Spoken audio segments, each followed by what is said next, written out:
Hi everyone and welcome to episode 2 of Conquer the Curse at Benfica with me, the United City FM. Welcome along. So things have gone very, very well in the early part of our first season. We are undefeated in the league so far, 3 wins from 3, looking really great in that. We continue our journey in Europe, though, in this particular episode, and it's our second leg against Monaco in the qualifying playoff to get into the Champions Cup group stage. It's really important that we get there if possible, and so far it's gone very well. 3-1 up from our home leg tie. It's now about going away from home and seeing out the job. Can we do it? Let's find out.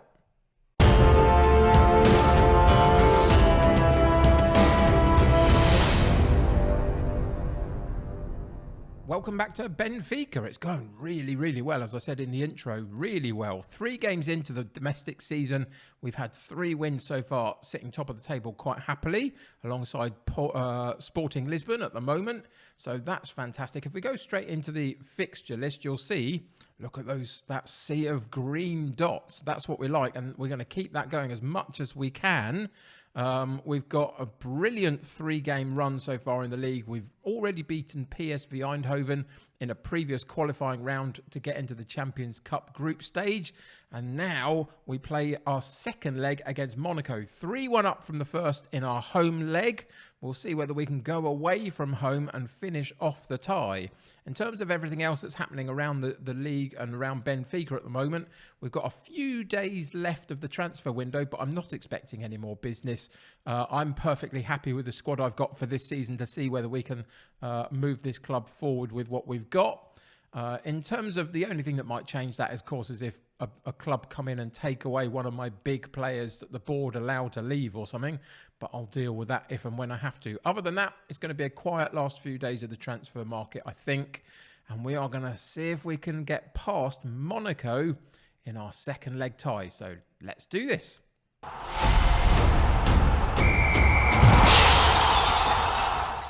So the only injury that we've got is to our reserve goalkeeper, Svila. He's out for a few days, just recovering from a bit of a knock. So he's not on the bench today. We're going to have to go in without a reserve goalkeeper, and that's fine. I don't mind that. We should be okay. I've probably just put the curse on that one too. But everybody else is fit. We've been able to rotate the side a little bit over the last couple of games here and there, just giving a few players an opportunity to play, which is really fantastic. The only player that's not made it through the first few games in terms of my number 1 starting 11, if you remember, from previously watching some of my stuff, I try and number my first 11, 1 through 11, and number 12 is sitting at right fullback. Gilberto has overtaken Lazaro. Lazaro is kind of being asked to play a little bit out of position, to be honest. Oh, that's not the button I wanted to click. That's where I wanted to click. If we're going to have a look at him very briefly, you'll see that he can play anywhere up this right-hand side, from fullback to right side of midfield. I'm more asking him to play as an attacking fullback, and it's obviously not quite as natural to him as it would be if we were asking him to play winger, maybe. So there's an issue there a little bit, but he in theory, should be able to do this job for me. So he'll continue to rotate in this role, but Gilberto has done very well when he's come into the side in the first few games, so I'm giving him a run out today to see if he can continue that form. Everybody else has actually been pretty solid, to be honest, with a lot of very good performances from our starman Nunes up top. He's already got an 8.6 average rating from the first half dozen games, so that's pretty spectacular, ably supported by everybody else. So with full fitness, other than the goalkeeper, we're on a fantastic run of form. We're 3-1 up from the first leg. So let's see if we can finish this one off. So we go with Vlachodimos in goal, Gilberto at right back, Grimaldo at left back, Verissimo and Otamendi in central defence, Weigl and Mario in central midfield, Everton on the right, Rafa on the left, Nunes and Yarmouk up top, and a 12-man bench in the qualifying round of the Champions Cup. So I won't go through them all. So here we go. Let's get into today's game and see what happens.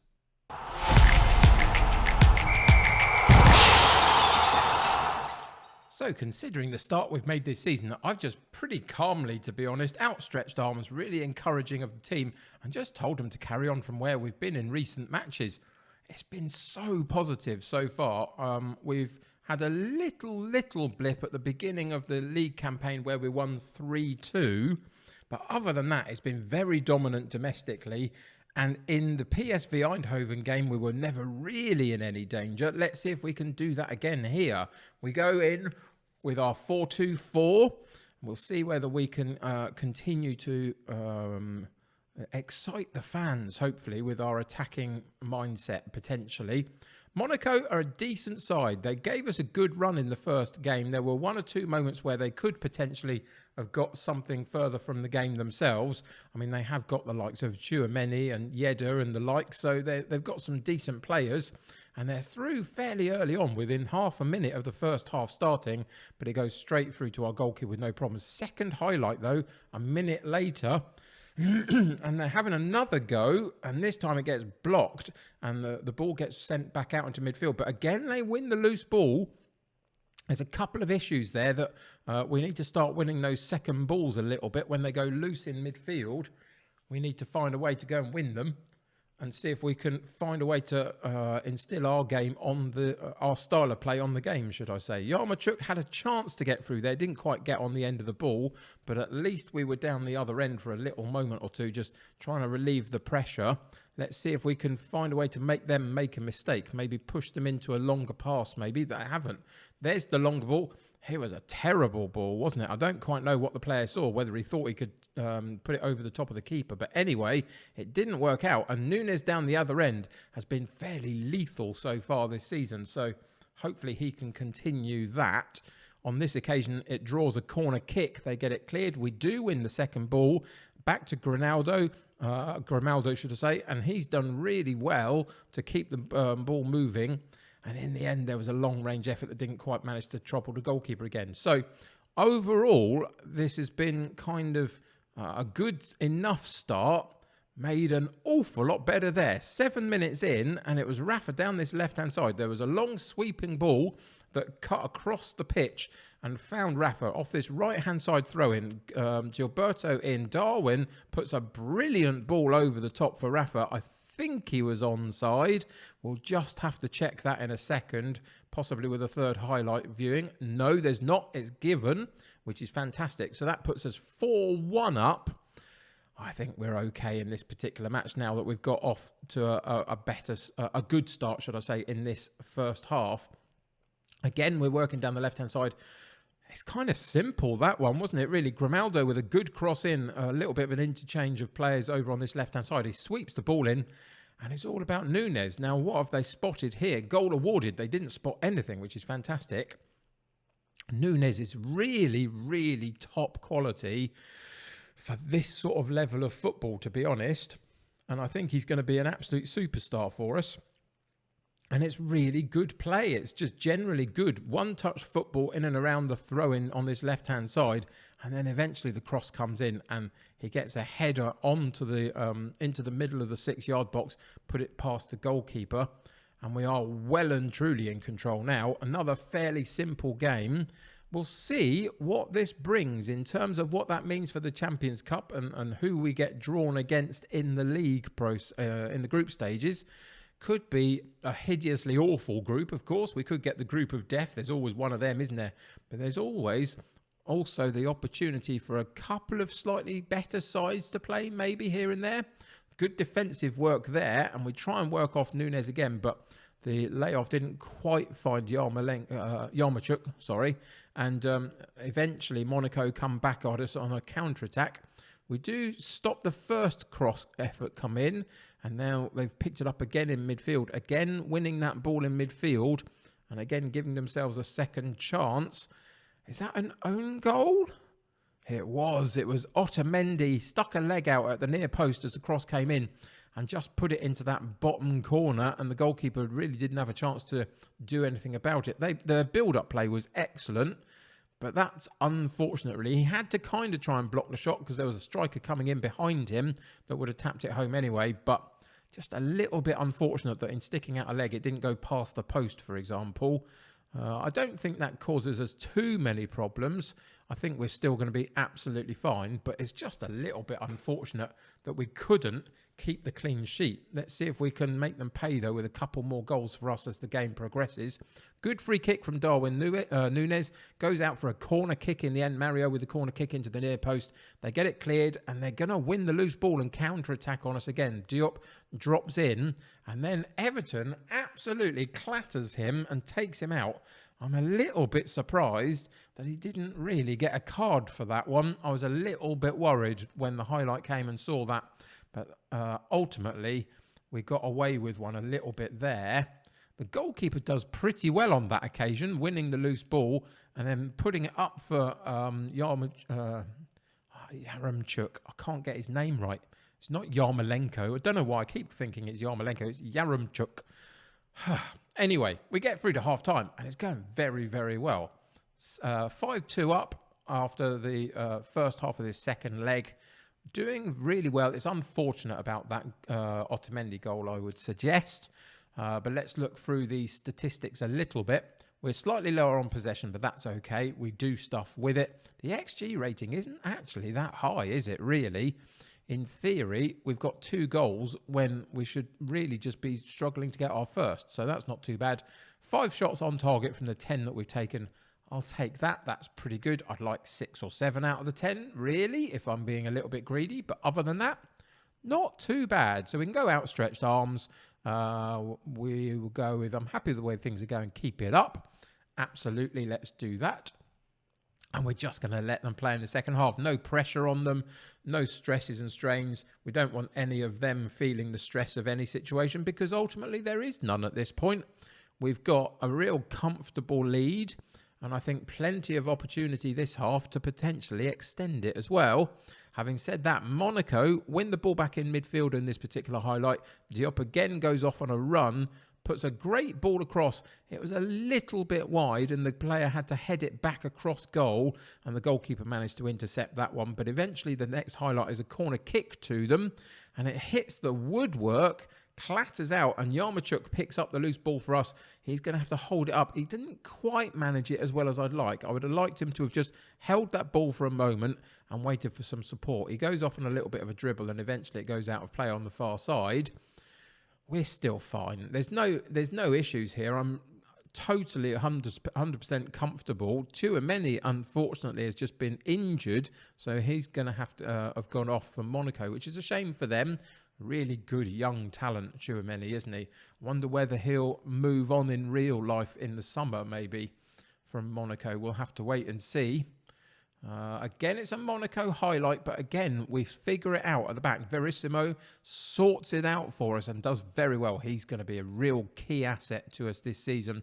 We tried to release Everton down the right-hand side. It didn't work, but their goalkeeper boots it back to us. Gilberto at right fullback picks up the loose ball again, and we go again through the centre of midfield this time. This time we work out to Rafa on the left-hand side. He does well to hold up the play. Yaremchuk puts it back for the oncoming Mario to have a strike. And it didn't really get anywhere near going near the goal, did it, on that occasion? But again, the build-up play, not bad. Happy with how this team is settling into the way that I want them to play. 73 minutes on the clock. We're going to pause the game there. I think we've seen out enough of it now to be able to make a few changes. You can see that they're a little bit tired, to be honest. We've also got a couple of slightly low ratings. I mean, Otamendi because of his own goal, but also down the right-hand side, Everton not having a great game either, and neither is Yaremchuk up top. So we've got a couple of changes we can make here. We've also got a yellow card at right fullback. I'm going to take away the yellow card because I don't want anything to happen in terms of losing a player. That would be a nightmare. We have to take out Everton. Now, Diogo Goncalves, who's come in on the right side of midfield for us, has actually been playing quite well. He's a little bit unfortunate not to get a starting place, but I'm just trying to bed Everton in a little bit and see whether I can get a game out of him. But Goncalves might be a long-term right-sided midfield for us. He's doing pretty well. And I think we will take Yaremchuk off up top and get Pino a chance. Ramos, my other striker, has played a couple of times in replacement of Núñez just to rest him here and there.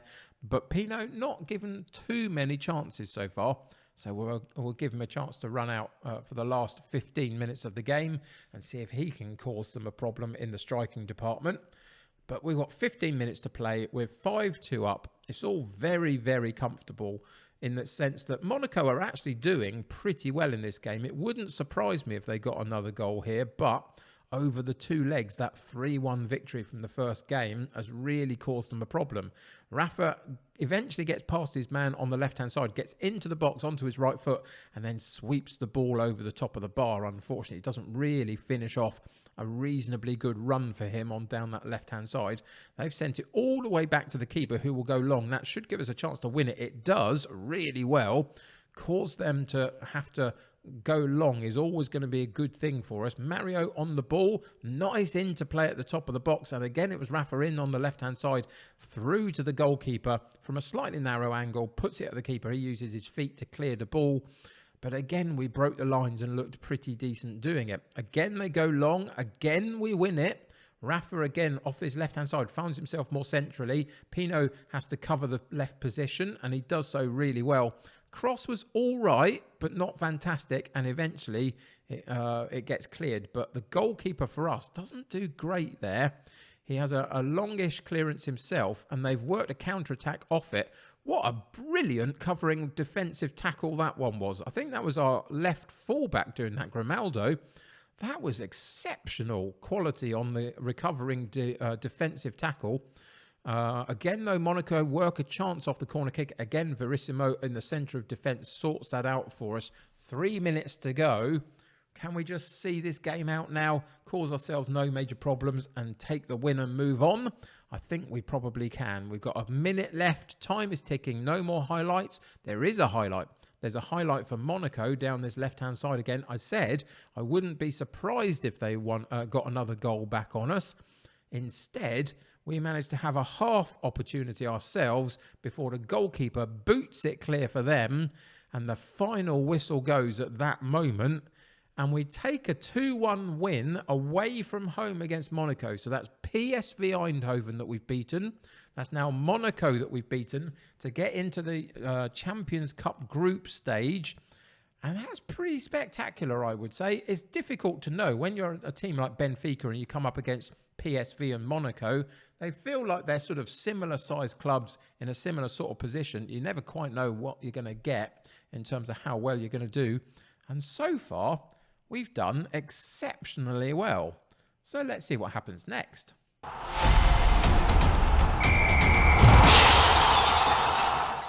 So just before we get to the Champions Cup group stage draw, it's worth us taking a second to realise that we've just been given £12 million for getting into that group stage, and that has made our overall balance look really healthy in terms of our finances, which is fantastic.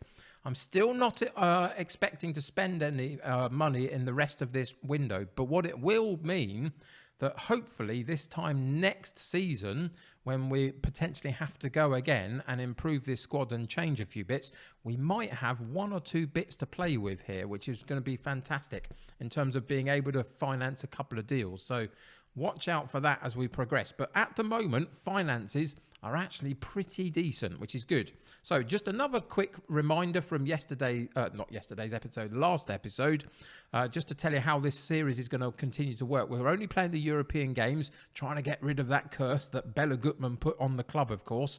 And in doing so, we're going to play every second leg of every tie that we come up in. But if we get to a group stage, which we now have, we're going to try and get 1 game in from each of the 3 opponents in our group, in each group that we play in. And that will be the 2nd, the 4th and the 6th games if that works out to get all those 3 sides in. So that's how we're going to work it and see if we can find a way to play each of the 3 opponents on the episodes. 3 episodes will complete a group and we'll move on into the knockout stages after that. So that's the plan. So let's go and find out who it is that we get in our group stage. So here we go. If we go back into our inbox, we are ready for the draw. You will find that Benfica are in the 3rd seed pool, alongside the likes of Leipzig and Zenit and Ajax, etc. So Porto are in there as well. So we've got a 4th pot below us with the likes of Rangers, Bruges, Milan and Bodo Glimt are in there. If you're part of my Twitch stream save, you'll know all about Bodo Glimt. They've been causing me lots of problems in Norway with my save over on Twitch. I'm over on Twitch every afternoon, 3 till 5 p.m. It's worth coming and hanging out if you can and just joining the community a little bit more. So the top seeds obviously are there as well. So let's draw the next round of teams and place all these top seeds in the groups. And then we will do the same with the second seeds and then analyse a little bit as to who we may or may not want to be placed with. So we've got Inter Liverpool, that's tricky. LOSC and Man United. We've got Atletico Madrid and Borussia Dortmund. That's a tricky one as well. Man City, Real Madrid. Don't want that one. Sporting, Barcelona. I'm not sure we can get drawn against Portuguese, so I don't think we'll be in that one. Chelsea, Sevilla, interesting. PSV and Bayern. Oh, there's two there. Man City, Real Madrid and PSV, Bayern. You don't want those two groups. I wouldn't mind a couple of the others. There's always going to be tricky games though, isn't there? So let's get and draw our pot and see where we end up in. So it's Porto with Inter and Liverpool. Shakhtar in Group B. Atalanta in with Atletico and Borussia. Salzburg get Man City and Real Madrid. Sorry for that, Salzburg. Leipzig in with Sporting and Barca. We get Chelsea and Sevilla. Not terrible. I think there are worse groups than that, potentially. I think that's not too bad at all, which leaves Zenit in with Bayern and PSG. That's really painful for them. And Ajax in with Villarreal and Juventus, who are in this particular series, Zebra. So let's draw the last teams out and see who it is that completes our group in Group F of the Champions Cup.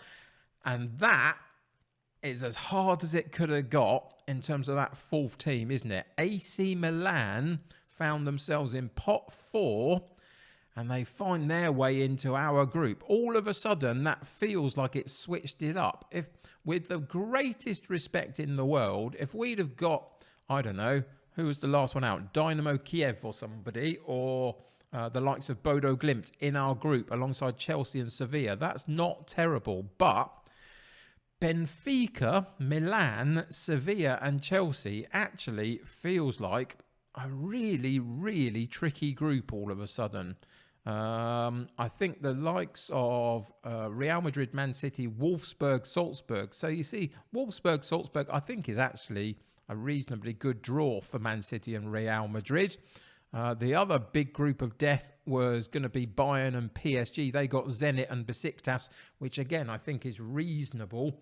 I think possibly we've been given the toughest draw, maybe. It's going to be really tricky, isn't it? But some fantastic games to play in there. Let's see if they've put them in our schedule already and see where they fit. They haven't quite. Let's just move on 24 hours and see if that just flips into our fixtures. There's the fixture rearrangement. So we can now go and have a look and see exactly which of the sides we're coming up for next. And immediately in my scouting meeting, they tell me to have a look at Benacer from Milan. And there's reasons for that. He's a really good all-round player. I will absolutely put him on my shortlist and just keep an eye on him. He's worth it, definitely. So let's go straight back into the schedule to finish off this episode, figure out who we're coming back for in our first game in the Champions Group. So we're going to play the first game off the camera. Remember, we're playing 2nd, 4th and 6th, if that takes all of the 3 teams in, and it should do. So the second team in is Sevilla. So that's who we'll come back and play next episode. Then the 4th game in, I think, will be Chelsea. And the 6th game in will finish off with Milan. So those are the 3 games that we're playing over the next 3 episodes. Remember, my schedule is now Monday, Wednesday, Friday for Rolling in the Isles, my British Isles Journeyman series. And Tuesday and Thursday will be this save, Conquer the Curse at Benfica. So that's the plan moving forward on the YouTube channel. And that's going to do it. Tricky group, but some really interesting fixtures to play. We're going to be hard pushed, I think, to get out of the group, but we're going to give it absolutely everything that we've got. And maybe with Darwin Núñez in such great goal-scoring form, maybe he can propel us to something. Who knows? That's going to do it for today, though. Thank you for joining me. Really appreciate it. Subscribe to the channel if you haven't already and join my United City community. The more the merrier. Click that like button on this particular episode. That will help me get seen by more people. Until next time, take care of yourselves. I'll see you very soon. Bye for now.